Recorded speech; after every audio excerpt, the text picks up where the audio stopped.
Hello everyone. और यहाँ पे हम लोग डिस्कस करने वाले हैं जो बाइडन और डोनाल्ड ट्रंप कौन बेटर है इंडिया के लिए। तो हम यहाँ पे पूरे वीडियो में इंडिया के पर्सपेक्टिव से ही डिस्कशन करेंगे। अब यहाँ पे समझते हैं। रिसेंटली जो बाइडन के काफ़ी सारे स्टेटमेंट आए हैं इंडिया के लिए और most of them are positive. So in a recent statement जो बाइडन ने कहा है कि यूएस और जो इंडिया के रिलेशन है वो एज अ नेचुरल पार्टनर है। तो इसका क्या मतलब है? नेचुरल पार्टनर मीन्स कि दोनों के जो हिस्टोरिक व्यूज़ हैं और कल्चरल व्यूज़ हैं वो थोड़े सिमिलर हैं। जस्ट लाइक यूएसए काफ़ी पुरानी डेमोक्रेसी है और इंडिया लार्जेस्ट डेमोक्रेसी है। और इन्होंने ये भी बोला है कि जो इंडिया के साथ जो रिलेशन है उसको ये हाई प्रायोरिटी पे रखेंगे। हाई प्रायोरिटी मीन्स कि इसके ऊपर ज़्यादा ये ध्यान दिया जाएगा। तो जाहिर सी बात है, यूएस के काफ़ी सारे टेंशन चल रहे हैं चाइना के साथ। तो इंडिया ही एक कंट्री है एशिया में जो कि चाइना को काउंटर कर सकती है। तो नेसेसरली दोनों कंट्रीज़ के यहाँ पे फ़ायदे हैं। और इन्होंने ये भी बोला था कि जो इंडिया के साथ रिलेशन होंगे वो एज अ स्ट्रेटेजिक रिलेशन होंगे। स्ट्रेटेजिक रिलेशंस मीन कि यहाँ पे मिलिट्री इंगेजमेंट भी हो सकती है दोनों कंट्रीज़ की। और यहाँ पे एक और इनका स्टेटमेंट था कि जो इंडिया के साथ रिलेशन है वो बहुत इम्पोर्टेंट है फॉर यूएस सिक्योरिटी। तो यहाँ पे उनकी कंट्री की सिक्योरिटी के लिए भी काफ़ी इम्पोर्टेंट है। और इन्होंने एक और बात बताई थी कि इन्होंने बहुत ही अच्छा रोल प्ले किया था US India civil nuclear deal बनाने में। अब ये डील क्या है? तो इसके जो US India civil nuclear deal है उससे इंडिया को काफ़ी बेनिफिट्स मिला है। इंडिया एनएसजी मेंबर्स के साथ ट्रेड कर सकता है न्यूक्लियर मटेरियल के लिए। जैसे कि ऑस्ट्रेलिया काफ़ी बड़ा एक्सपोर्टर है यूरेनियम का, तो हम ऑस्ट्रेलिया से भी यूरेनियम ले सकते हैं। बट कंडीशन ये होगी कि हम उससे कोई मास डिस्ट्रक्टिव वेपन नहीं बनाएंगे और सिर्फ एनर्जी प्रोडक्शन के लिए यूज़ करेंगे। और इनके थोड़े व्यूज़ और समझते हैं इंडिया के लिए। अ, और एक और बहुत ही इम्पोर्टेंट स्टेटमेंट इनकी ये थी कि अगर ये पावर में आ जाते हैं या फिर प्रेसिडेंट बन जाते हैं तो H1B वीज़ा जो सस्पेंड किया हुआ है डोनाल्ड ट्रंप ने उसको रिवोक कर देंगे। अब ये H1B वीज़ा क्या है?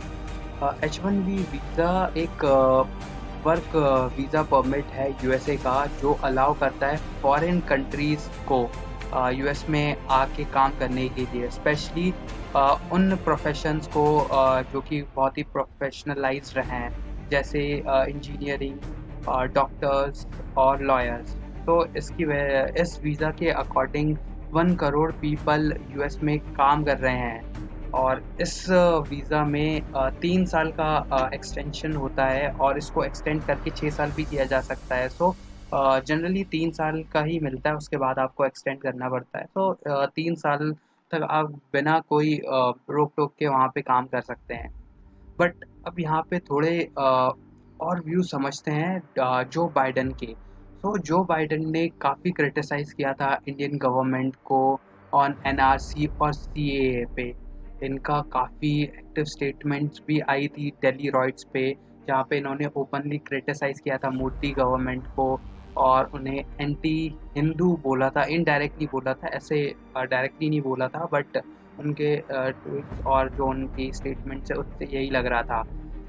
और एक इनके ना व्यूज़ थोड़े हिपोक्रेटिक भी हो जाते हैं। इनकी हिपोक्रेसी एक चीज़ से और समझ में आई कि जो एनआरसी का इशू था। अब आप भी ये सोचिए कि यूएसए में भी एक एनआरसी टाइप का डॉक्यूमेंट है जो कि रिस्ट्रिक्ट करता है माइग्रेंट्स को फ्रॉम मैक्सिको और अदर साउथ अमेरिकन कॉन्टिनेंट से। तो जब इनकी कंट्री में भी एक एनआरसी टाइप का डॉक्यूमेंट है तो वो इंडिया को क्यों रोक रहे हैं? ये भी एक क्वेश्चन आता है। तो और यहाँ पे एक और चीज़ आती है कि जो डोनाल्ड ट्रंप है, इन्होंने भी ओपनली बोला था कि वो क्रिश्चियन जो माइग्रेंट्स होंगे और जो रेफ्यूजी होंगे उन्हें ज़्यादा प्रायोरिटी देंगे as compare to other religions के रेफ्यूजीज़ को। और हमारी गवर्नमेंट ने तो ऐसा कुछ किया भी नहीं है। तो ये भी एक हिपोक्रेसी है इनकी, जो कि हमें समझनी पड़ेगी। और ये काफ़ी ज़्यादा एक्टिवली टारगेट करते हैं मोदी गवर्नमेंट बीजेपी को। उन्हें काफ़ी बार एंटी मुस्लिम भी बोला गया है। रिसेंटली इन्होंने अपने आउटरीच कोऑर्डिनेटर, जो कि इनके मुस्लिम्स आउटरीच कोऑर्डिनेटर थे, जो कि इनके स्टेटमेंट्स और इनके views Muslim population in US और अक्रॉस द वर्ल्ड पहुंचा रहे थे, उन्हें चेंज कर दिया, क्योंकि उन्हें पता चला कि ये मोदी और बीजेपी गवर्नमेंट के सपोर्टर्स हैं। तो अब ये बिल्कुल भी एक सही डिसीजन नहीं है और एक अच्छी व्यू नहीं देता है। वहीं अब ट्रम्प्स के व्यू को समझते हैं इंडिया के ऊपर। तो ट्रम्प काफ़ी पॉजिटिव रहे हैं इंडिया के लिए। इन्होंने कोई भी ऐसी बात नहीं बोली है एनआरसी सीए के लिए, और ये काफ़ी सपोर्ट करते हैं मोदी गवर्नमेंट को। काफ़ी ज़्यादा पॉजिटिवली व्यू करते हैं मोदी गवर्नमेंट को, इनके ट्वीट से भी पता चलता है। और जब दिल्ली रॉयट्स हो रहे थे और ट्रम्प इंडिया में भी थे, तो इन्होंने उसके ऊपर कोई रिएक्शन नहीं दिया। और काफ़ी बार इन्होंने पाकिस्तान को क्रिटिसाइज़ भी किया है टेररिज्म के ऊपर। तो ये काफ़ी पॉजिटिव व्यू रखते हैं इंडिया के लिए। और इनके जो स्टेट सेक्रेटरी हैं माइक पॉम्पियो, उन्होंने भी रिसेंटली चाइना को एज अ रोग स्टेट और बोला था। जब इंडिया और चाइना का फेस ऑफ हो रहा था, उस टाइम पे माइक पॉम्पियो एक्टिवली सपोर्ट कर रहे थे इंडिया को। और जब इंडिया और चाइना की कन्फ्रंटेशन हुई थी, जिसमें हमारे 20 सोल्जर शहीद हुए थे और 20 सोल्जरों ने अपना एक्सट्रीम सेक्रीफाइस दिया था, उस टाइम पे भी इन्होंने इंडिया को सपोर्ट किया था और चाइना को एज अ रोग स्टेट बोला था। और ये और जो डोनाल्ड ट्रम्प है, काफ़ी क्रिटिसाइज़ कर चुके हैं चाइना को। चाइनीज़ वायरस, जो कोविड-19 और कोरोना वायरस है, उसे चाइनीज़ वायरस भी बोल चुके हैं। और इन्होंने इंडिया और वेरियस अदर कंट्रीज़ जो कि चाइना के साथ बॉर्डर डिस्प्यूट रखती हैं, उनके सपोर्ट में ये बोला है कि चाइना एक बुली की तरह एक्ट कर रहा है उसके नेबर्स के साथ। तो ये काफ़ी पॉजिटिव एटीट्यूड है डोनाल्ड ट्रम्प का। बट इनके कुछ एक्शंस हैं जो कि इंडिया के फेवर में नहीं रहे थे। इसमें एक रिसेंटली पिछले साल इन्होंने इंडिया को हटा दिया था जीएसपी से। अब जीएसपी क्या है? जीएसपी ग्लोबल सप्लायर ग्रुप है। इसमें इंडिया डेवलपिंग इकोनॉमी में था, जिसकी वजह से इंडिया को काफ़ी सारे वेवियर्स और फ़ायदे थे। बट जब डोनाल्ड ट्रम्प ने इंडिया को हटाया, तो इंडिया के ऊपर एडिशनल टैरिफ लगा दिया था, जिससे 5.6 बिलियन डॉलर्स का एडिशनल टैरिफ लग चुका है इंडिया के ऊपर। और काफ़ी ज़्यादा जो इंडिया के ट्रेडर्स और बिजनेसमैन हैं वो परेशान थे। और जब ट्रम्प की विज़िट हुई थी इंडिया में, तब सोचा जा रहा था कि इसके ऊपर कोई पॉजिटिव कंक्लूजन निकलेगा, बट वो निकला नहीं। और सेकंड थिंग ये है कि डोनाल्ड ट्रम्प ने H1B वीज़ा को सस्पेंड कर दिया है। तो इनिशियली ये तो काफ़ी लॉस पहुंचाएगा इंडिया की आईटी इंडस्ट्रीज़ को।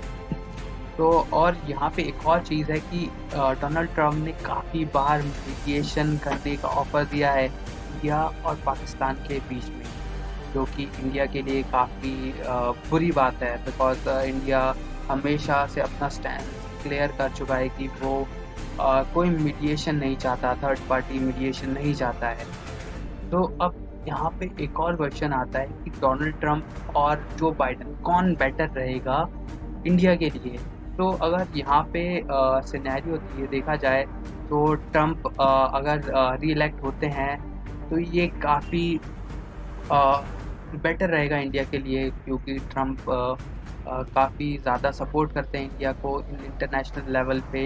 और ट्रम्प काफ़ी ज़्यादा क्रिटिसाइज़ कर रहे हैं चाइना को, वेयर एज जो बाइडन कोई ज़्यादा एक्टिवली क्रिटिसाइज़ नहीं कर रहे चाइना को। वो वहीं की लोकल पॉलिटिक्स के ऊपर ज़्यादा फोकस कर रहे हैं। तो अगर जो बाइडन पावर में आते हैं तो वो चाहेंगे कि चाइना के साथ उनके रिलेशन बेटर हों, यूएस और चाइना के रिलेशन बेटर हो, और जिसके वजह से इंडिया को ज़्यादा फ़ायदा नहीं होगा। वेयर एज अगर ट्रम्प वापस आते हैं तो हमें बहुत ज़्यादा टैरिफ देखने को मिल सकता है चाइना के ऊपर, और काफ़ी ज़्यादा इंगेजमेंट हो सकती है यूएस और चाइना की इन साउथ चाइना सी में। बट ट्रम्प के जो एक्शंस अभी रिसेंटली हुए हैं, उन्होंने 4.8 मिलियन जॉब्स रिसेंटली ऐड की है, उसकी वजह से लग रहा है कि शायद वो वापसी कर लें। बट एनीवे, ये देखने वाली बात होगी। Thank you for watching.